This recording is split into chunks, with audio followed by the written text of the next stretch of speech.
Your strength is found in how big and strong you are, how many militaries and armies that you have under your control. Our deen teaches us completely the opposite. Well, that's not it.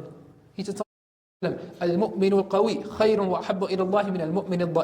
true strong believer is more beloved to Allah subhanahu wa ta'ala and better in the eyes of Allah than a weak believer. So there is strength to be found in our deen. Strength is something to be praised. Strength is something that Allah subhanahu wa ta'ala loves and He likes. Yes, there is a physical component. All of us, mashallah, Muslim men, you got to have some strength about you. You shouldn't be a pudgy, slow guy. You should be able to run a 4-minute mile. That's the way of the believer. The believer is physically capable and fit. But beyond that, there's other levels of strength.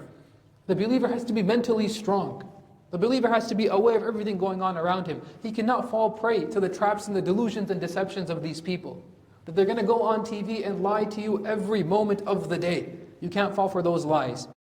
The believer has to be emotionally strong and capable. The Prophet ﷺ, he told the Sahaba, he asked him, who is a strong man? They said, one who beats another guy in a wrestling match. He said, no, sallallahu alayhi wa sallam. Strong man is one who controls his anger. When he gets angry, he controls himself. Which means that a true strong person is one who is able to regulate his emotions. You don't let your emotions get the best of you. All these are different forms of strength. This is different forms of quwwah. You have to have quwwah of the badan, of the aql, of the qalb. You have to have strength in your body, in your mind, in your heart. All of these are types of strength, and it's beloved to Allah subhanahu wa ta'ala. What are qualities of a strong Muslim, of a strong believer? He said sallallahu alayhi wa sallam in the same hadith, he explains that a strong believer is one who does what? احرص على ما ينفعك. The believer doesn't worry about things that don't benefit them. All that stuff out there, all the distractions of the dunya, you ignore them.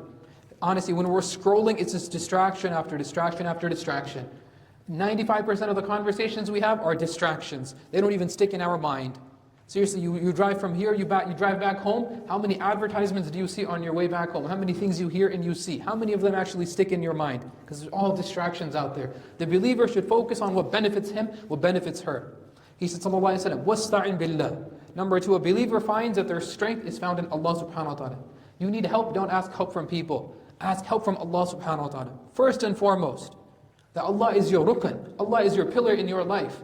Number 2, because if by the way, if you're just going to ask people for help all the time, what happens when people get tired and fed up with you? What happens when nobody can help you? What are you going to do? Are you going to lay down and be like, well, I guess my life's over?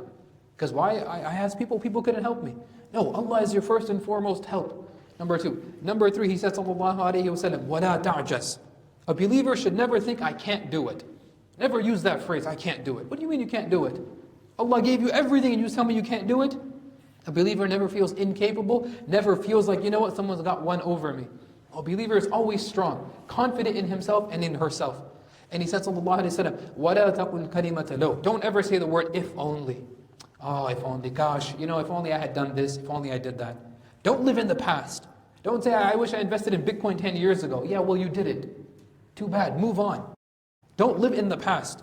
Because that's when shaitan starts to play with your mind. All of these are attributes, qualities of what makes a Muslim into a strong believer. That's what you and I want to be.